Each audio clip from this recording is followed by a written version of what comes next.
The summer sun blazed mercilessly over Castelvetrano airfield in Sicily on July 2, 1943, as the Focke-Wulf 190th pilot climbed steadily through the Mediterranean air. Below him, the ancient island shimmered in the heat, its rocky terrain scarred by the machinery of war. He never saw death approaching from above until machine gun fire tore through his fuselage like thunder, sending his aircraft into a spiraling dance toward the Sicilian countryside below. First Lieutenant Charles B. Hall, just 22 years old and hailing from the quiet town of Brazil, Indiana, watched his tracers find their mark and knew he had just accomplished something that German Luftwaffe commanders believed impossible. A black pilot had shot down one of their elite fighter aircraft. That would soon be painted on Hall's P-40L Warhawk that afternoon represented far more than a single victory. It became the first mark in what would eventually total 112 enemy aircraft destroyed by the men the Germans would reportedly come to call Schwarzvogelmenschen, the Black Birdmen. In the twisted ideology of Nazi Germany, racial doctrine had classified black people as Untermenschen, subhuman beings incapable of mastering complex machinery or demonstrating courage in the crucible of combat. The Nuremberg laws had forbidden marriages between Germans and people of African descent, cementing these beliefs into the very legal framework of the Reich. Yet here, above the azure waters of the Mediterranean, that ideology was about to collide catastrophically with reality, as 992 trained pilots from Tuskegee, Alabama, would systematically demolish both German aircraft and German assumptions about racial superiority. What the Luftwaffe pilots didn't realize as they climbed to intercept American bombers in 1943 was that they were about to face some of the most rigorously trained, highly motivated fighter pilots in the entire United States Army Air Forces. These were men who had overcome obstacles their white counterparts never faced, who had trained harder and longer than standard pilots, and who carried into battle not just the weight of national duty, but the crushing burden of proving an entire race's capability. The mathematics of aerial combat would soon be written across the European skies in stark, undeniable numbers: 15,000 combat sorties, 1,578 missions, 112 aerial victories, and a bomber escortless rate significantly lower than white fighter groups. These statistics would eventually force even the most fanatical Nazi ideologues to confront the complete bankruptcy of their racial theories. The journey toward that first aerial victory began not in the heat of combat, but in the suffocating environment of American segregation. In 1925, the U.S. Army War College had published a damning report titled Employment of Manpower in War, that concluded with chilling certainty: compared to the white man, he is admittedly of inferior mentality. He is inherently weak in character. This official military assessment claimed that black soldiers fundamentally lacked the intelligence for technical roles and the courage for combat leadership. Yet, even as military leaders clung desperately to these prejudices, a small but determined group of black Americans was already proving them catastrophically wrong. Eugene Bullard had soared through the skies over France in World War I because America wouldn't allow him to serve in his own country's military. Bessie Coleman had earned her pilot's license in France in 1921 when no American flight school would accept her through their doors. By the 1930s, the Coffey School of Aeronautics in Chicago had trained dozens of black civilian pilots, demonstrating with each successful graduate that flying skill recognized no racial boundaries whatsoever. The pressure for change intensified like a gathering storm as war clouds darkened over Europe. Civil rights leaders like Walter White of the NAACP, labor leader A. Philip Randolph, and Judge William H. Hastie lobbied relentlessly for black inclusion in military aviation. Black newspapers, the Chicago Defender, the Pittsburgh Courier, the Baltimore Afro-American, hammered the Roosevelt administration day after day with a simple but devastating question: how could America fight for democracy abroad while denying it so completely at home? On April 3, 1939, Public Law 18 finally cracked open the door of opportunity. Senator Harry H. Schwartz had inserted an amendment requiring the civilian pilot training program to include one or more schools designated by the Civil Aeronautics Authority for the training of any air pilot. It was a grudging concession wrapped tightly in segregation, but it represented a beginning nonetheless. When Franklin Roosevelt campaigned for an unprecedented third term in 1940, he desperately needed black votes in key northern cities. Political necessity began to crack the walls of military tradition. On January 16, 1941, Secretary of War Henry L. Stimson announced the formation of the 99th Pursuit Squadron, an all-black flying unit. The announcement came with a revealing caveat that exposed the military's true expectations. This would be an experiment to test whether blacks could even be trained as combat pilots. Captain Benjamin O. Davis, Jr. understood the crushing weight of command when he led 26 pilots of the 99th Fighter Squadron to North Africa in April 1943. The son of America's first black general, Davis had endured 4 years of silent treatment at West Point, where no white cadet would speak to him outside of official duties. The isolation had been complete and deliberate. Now he commanded men who carried not just their own hopes, but the collective aspirations of 13 million black Americans watching from home. The 99th arrived at Farjona, Tunisia, attached to the 33rd Fighter Group under Colonel William W. Momier, a commander who made absolutely no secret of his skepticism about black pilots. Momier systematically assigned them patrol missions over the Mediterranean, keeping them deliberately away from real action. He wanted them to fail, and when they didn't immediately excel, he believed he had found his excuse to recommend their removal from combat.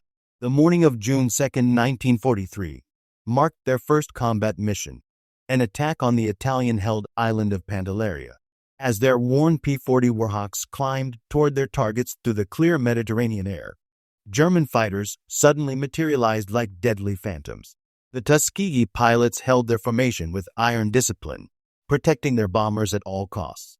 No aircraft were lost on either side that day, but the Germans had learned their first crucial lesson about these new opponents.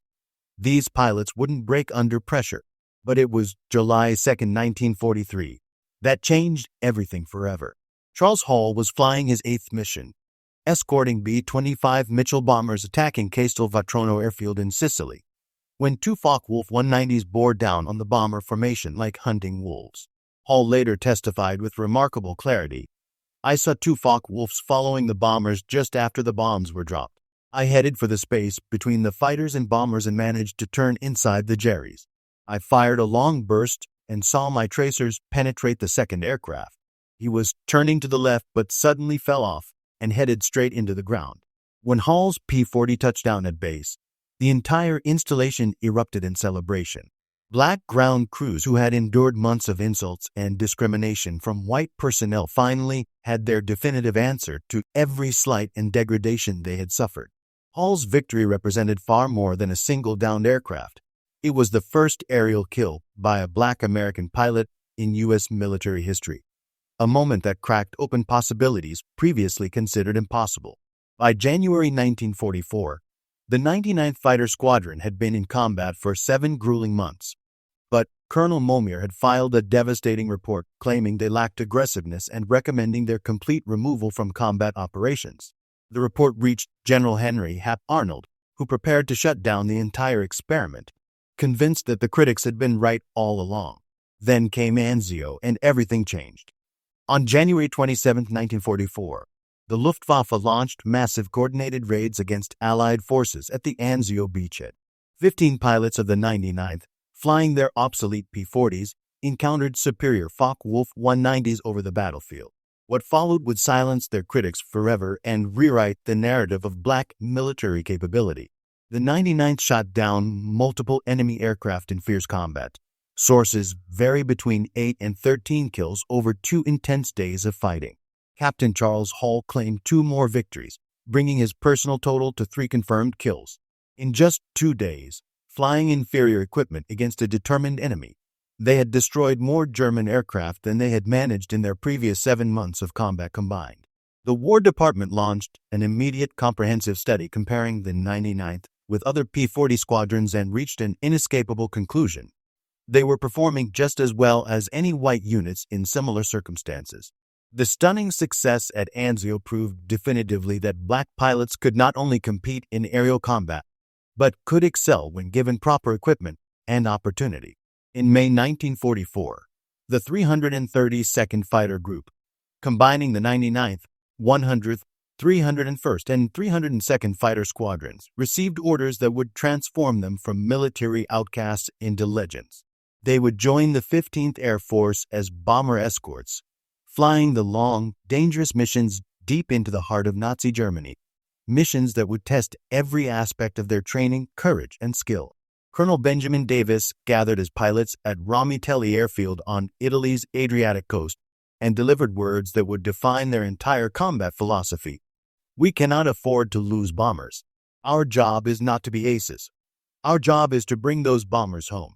This directive would become their sacred mission. Stay with the bombers no matter what temptations arose, no matter what easy kills presented themselves. In June 1944, General Nathan Twining ordered a systematic marking system for fighter groups across the theater. Each group would receive distinctive colors for instant identification in the chaotic skies over Europe. The 332nd was assigned red, not just red noses or red bands, but entire tail sections painted brilliant crimson. The P-51 Mustangs with their red tails, red propeller spinners, and red nose bands became instantly recognizable to both friend and foe. The first bomber crews to receive red tail escorts didn't know their protectors were black. They only knew that these fighters stayed close, never abandoning them for the glory of easy aerial victories. Word spread quickly through the bomber groups with the kind of battlefield communication that transcends official channels. Request the red tails if you can get them. July 18, 1944, would test the red tails like never before in their short but distinguished combat history. Colonel Davis led 66 Mustangs to rendezvous with bombers targeting the Luftwaffe base at Memmingen, Germany. The bombers were late, dangerously, critically late. Davis faced a crucial decision that would test his leadership and his pilots' dedication: orbit in enemy territory rather than return safely to base. When the bombers finally appeared on the horizon, so did the Luftwaffe. Approximately 100 German fighters attacking from multiple directions in a coordinated assault designed to overwhelm any defensive screen. The Germans had learned that overwhelming numbers might finally break the Red Tails' protective formation and allow them to reach the vulnerable bombers. Despite fierce, desperate defense by the 332nd, who claimed 11 to 12 victories in savage aerial combat, 15 B-17s fell to enemy fighters in just 20 minutes of the most intense fighting many pilots had ever experienced. The 332nd lost 3 of their own: Lieutenants Robert Hutton, Wellington Irving, and Alfred Brown, names that would be remembered and honored long after the war's end. Critics immediately seized upon the high bomber losses as proof that black pilots couldn't handle major battles against determined opposition. But operational analysis revealed a different, more complex truth. The 332nd had arrived at an impossible tactical situation with massive German forces already engaging the bombers. Rather than failing, they had prevented what could have been a complete disaster. By March 1945, the Luftwaffe's conventional fighters could barely challenge Allied air supremacy over Europe. The Third Reich's Air Force was a shadow of its former strength, its veteran pilots mostly dead or captured, its fuel supplies nearly exhausted.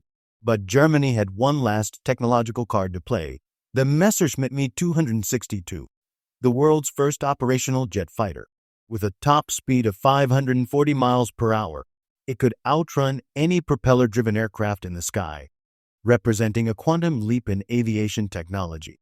On March 24, 1945, the 332nd Fighter Group received what would prove to be their most challenging assignment: escort bombers on a 1,600-mile round trip to Berlin to attack the Daimler-Benz tank factory. Intelligence reports warned that Me-262s from Jagdgeschwader 7 would defend the target with everything they had remaining. Colonel Davis led 43 P-51 Mustangs into the very heart of the Reich, knowing they were flying into the most advanced fighter defense system the world had ever seen.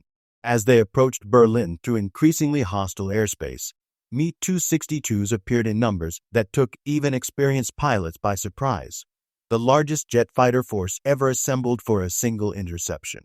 Lieutenant Roscoe Brown had studied the jet's weaknesses extensively, preparing for this exact moment. "We knew the German jets were faster than we were. Instead of going directly after them, we went away from them and then turned into their blind spots," he explained later. Brown shot down one Me-262 in a masterful display of tactical thinking, reporting with characteristic precision. "I pulled up at him in a 15-degree climb and fired 3 long bursts from 2,000 feet at 8 o'clock to him. Almost immediately, the pilot bailed out from about 24,500 feet. Lieutenant Earl Lane performed what many aviation experts considered impossible, shooting down an Me-262 with a 2,000-yard deflection shot using the new K-14 computing gun sight. Lieutenant Charles Brantley claimed the third jet victory that day, capping an unprecedented achievement. The destruction of 3 Me-262s in a single engagement represented more jets than most fighter groups would destroy in the entire war. The Red Tails had just exceeded the total of all previous American Me-262 kills in one afternoon of combat. For this mission, the 332nd Fighter Group earned a Distinguished Unit Citation, recognition that their achievements had transcended normal expectations of military excellence. Not all encounters between Tuskegee Airmen and Germans ended in victory, however. 32 pilots became prisoners of war, and their experiences revealed complex interactions between Nazi ideology and military reality that challenged simplistic assumptions about enemy behavior. Lieutenant Alexander Jefferson was shot down on August 12, 1944, during his 19th mission when his P-51 took flak over southern France while strafing German radar installations. At his interrogation, the German officer demonstrated extensive intelligence about the 332nd Fighter Group that shocked Jefferson. The interrogator had information about Ramitelli Airfield, about our squadron commanders, even details about my parents' home in Detroit. He knew my father was a teacher and my mother's maiden name. Their intelligence was frighteningly thorough. Inside Stalag Luft 3, Jefferson discovered something remarkable. He found himself treated like any other American officer. White POWs from bomber crews often approached him with genuine gratitude for red tail protection they had received. These interactions, impossible in segregated America, occurred naturally in German prison camps. The irony wasn't lost on Jefferson. Here I was in a Nazi POW camp, being treated more equally by white Americans than I would be back home. When the war finally ended and Jefferson returned to the United States, he was immediately segregated at the disembarkation point, a bitter reminder that victory in Europe had not brought victory at home. While German pilots reportedly acknowledged the Red Tails' skill with the nickname Schwarz-Vogelmenschen, many white Americans didn't even know black pilots existed. This ignorance was deliberate and systematic. The War Department rarely publicized the Tuskegee Airmen's successes, preferring to maintain the fiction that the military's racial policies were justified. Meanwhile, American bomber crews became the Red Tails' most vocal champions, spreading stories about their distinctive flying style, the way they woggled their wings in greeting, their tight formations, and their absolute refusal to abandon damaged bombers. Red Tail Angels became the bomber crew's affectionate name for their protectors, and the statistics supported their preferences overwhelmingly. Research by Air Force historian Dr. Daniel Hallman revealed that bombers under 332nd Fighter Group Escort lost only 27 aircraft to enemy fighters, compared to an average of 46 for other P-51 groups in the 15th Air Force. This superior protection rate occurred despite the Red Tails flying some of the longest and most dangerous missions of the entire war. By war's end, the Tuskegee Airmen had compiled a combat record that demolished every pre-war assumption about black military capability. The numbers spoke with irrefutable clarity. 1,578 combat missions flown, over 15,000 individual sorties completed, 179 bomber escort missions, 311 missions for the 15th Air Force, 112 enemy aircraft destroyed in aerial combat, 150 enemy aircraft destroyed on the ground, and 3 Me-262 jet fighters shot down on that memorable March 24, 1945. Their destruction extended beyond aircraft to critical ground targets. 950 rail cars, trucks, and motor vehicles destroyed, 254 locomotive engines put out of action, and the former Italian destroyer Giuseppe Mazzori damaged beyond repair on June 25, 1944. Their protection record remained their greatest achievement. 27 bombers lost to enemy fighters versus the 46 average for other groups.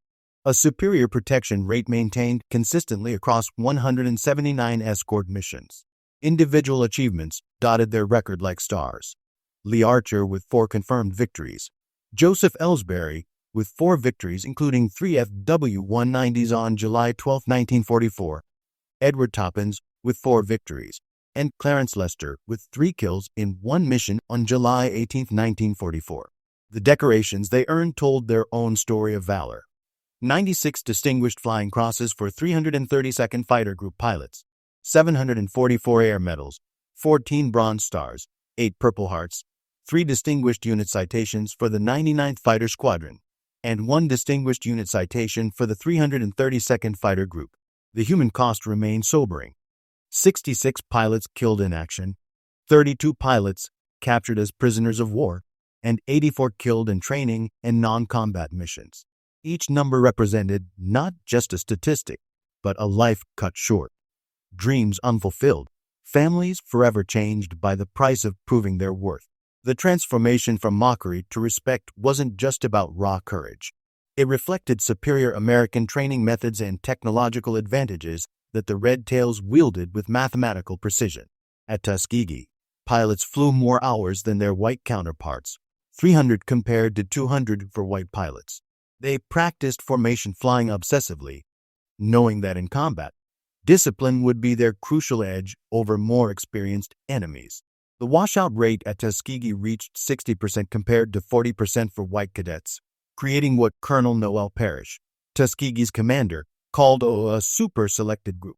Only the very best survived the rigorous program, forging them into an elite force through adversity and determination. The progression through aircraft types told its own story of technological evolution and adaptation. The 99th began with hand-me-down P-40 Warhawks, already obsolete when they arrived in North Africa. These liquid-cooled Allison engine fighters were inferior to German Bf-109s and FW-190s in almost every performance metric. Yet the Tuskegee pilots used the P-40's superior turning ability and rugged construction to hold their own against superior opposition. The arrival of P-51 Mustangs in July 1944 transformed the Red Tails into equals of any fighter unit in the war. The North American P-51D Mustang represented American industrial perfection incarnate. Its Packard-built Merlin engine gave it a top speed of 437 miles per hour. Its 650 caliber machine guns could destroy any aircraft in the sky. And most importantly, its range of over 1,600 miles with drop tanks allowed it to escort bombers anywhere in the Reich. Behind every pilot who shot down a German aircraft stood dozens of support personnel, mechanics, armorers, crew chiefs, who kept the Red Tails flying against all odds. Of the approximately 16,000 Tuskegee Airmen who served, fewer than 1,000 were pilots. The rest were the unsung heroes who made every victory possible through their dedication and skill. The ground crews worked miracles with severely limited resources. Ramitelli Airfield in Italy remained primitive compared to other American bases. Spare parts were chronically scarce, with the 332nd often last in line for supplies, yet their aircraft availability rate, the percentage of planes ready for combat, equaled or exceeded that of better supplied white units. These ground crews also faced direct combat when German raids struck their bases. On March 24, 1944, a German bombing raid killed several support personnel at Ramitelli. The surviving men continued working through the attack, pulling aircraft away from burning fuel dumps with complete disregard for their own safety. The strategic bombing campaign over Europe provided the ultimate testing ground for the Tuskegee Airmen's abilities and dedication. Each B-17 Flying Fortress cost $238,000 and carried 10 highly trained crew members. The loss of a single bomber represented a strategic setback that rippled through the entire Allied war effort, affecting not just the immediate tactical objectives but long-term strategic planning. This reality explained why bomber protection mattered infinitely more than individual aerial victories. Colonel Davis understood this fundamental truth when he ordered his pilots to resist every temptation to chase German fighters away from their charges. Anyone can shoot down a fighter if they abandon their post. It takes real discipline to stay with the bombers when the enemy is running. The Red Tails' escort tactics evolved through hard-won experience and careful analysis of what worked and what failed. They developed a sophisticated 3-layer defense system. Close escort weaving directly above the bombers, medium escort position to intercept incoming fighters before they could reach the formation, and high escort watching constantly for diving attacks from superior altitude. This defensive system required precise coordination and absolute discipline from every pilot involved. The Tuskegee Airmen fought two wars simultaneously, against fascism abroad and racism at home. Their combat record challenged both Nazi racial ideology and American segregation with equal effectiveness, proving that excellence in aerial combat transcended any racial categorization that small minds might attempt to impose. While the Tuskegee Airmen battled Germans in European skies, they continued fighting prejudice back home in America.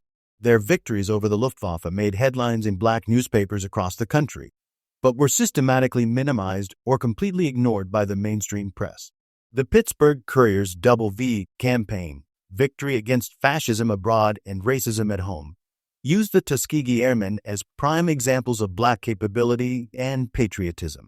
The contrast with German awareness was particularly stark and revealing.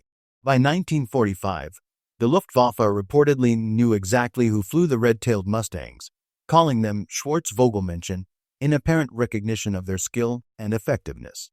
Meanwhile, many white Americans remained completely unaware that black pilots even existed, let alone that they were among the most effective fighter units in the entire Army Air Forces. This ignorance was neither accidental nor incidental. It was deliberate policy. The War Department rarely publicized the Tuskegee Airmen's successes, preferring to maintain official silence rather than challenge prevailing racial assumptions that might complicate post-war military planning. Victory in Europe brought not celebration, but uncertainty for the Tuskegee Airmen. While white units prepared for triumphant victory parades and heroes' welcomes, the 332nd faced serious questions about their future role in a peacetime military. The Army Air Forces planned to maintain strict segregation despite overwhelming combat evidence of its complete absurdity and inefficiency. For decades after World War II ended, the achievements of the Tuskegee Airmen remained largely unknown to mainstream America. Individual pilots struggled with this systematic erasure of their contributions. Lee Archer, with his 4 confirmed victories, worked as a corporate executive, but rarely spoke about his war record. "Nobody believed me anyway," he said years later. A black fighter pilot? I must be lying. In 1948, President Harry Truman signed Executive Order 9981, integrating the U.S. military, a decision directly influenced by the Tuskegee Airmen's undeniable combat performance. Benjamin Davis, who had led the Red Tails over Berlin and into the heart of the Reich, became the Air Force's first black general in 1954, breaking another barrier that had seemed impregnable. Recognition came slowly, grudgingly, but it did come. In 2007, President George W. Bush awarded the Congressional Gold Medal to the Tuskegee Airmen in a ceremony that acknowledged their contributions to both military victory and social progress. Only 300 of the original pilots survived to attend the ceremony. Many had waited over 60 years for this national recognition of their service and sacrifice. The transformation from mockery to respect wasn't mythology or propaganda. It was documented historical fact written in mission reports, combat records, and enemy acknowledgement.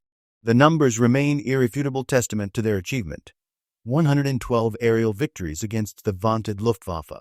3 Mi-262 jet fighters destroyed in one impossible mission. 150 enemy aircraft destroyed on the ground. 27 bombers lost versus 46 average for other groups. And 96 distinguished flying crosses earned by 332nd Fighter Group pilots. The men reportedly nicknamed Schwarzvogelmenschen by their German enemies had proved that prejudice crumbles when confronted with undeniable capability and unwavering courage. Every German fighter destroyed, every American bomber protected, every dangerous mission completed successfully added irrefutable evidence to their case. The color of a pilot's skin had absolutely nothing to do with his ability to fly and fight. Roscoe Brown, who shot down a German jet over Berlin in that climactic mission of March 1945, summarized their achievement with characteristic eloquence. "We didn't just fight the Germans. We fought ignorance, prejudice, and hatred. And we won all 3 battles." The Tuskegee Airmen hadn't just won battles in the traditional military sense. They had changed the course of history itself. They fought 3 separate, but interconnected wars simultaneously and emerged victorious in all of them, defeating the Luftwaffe in aerial combat, challenging Nazi racial ideology through superior performance, and eventually helping demolish American segregation through excellence that could not be denied, minimized, or explained away. When finally given the opportunity they had long deserved, the Tuskegee Airmen soared beyond every expectation and limitation imposed upon them. They transformed mockery into respect, prejudice into grudging acceptance, and enemies into unwilling witnesses of their extraordinary achievement. Their legacy extended far beyond their combat record to become a testament to human potential unleashed, proving that excellence recognizes no boundaries save those imposed by ignorance and fear.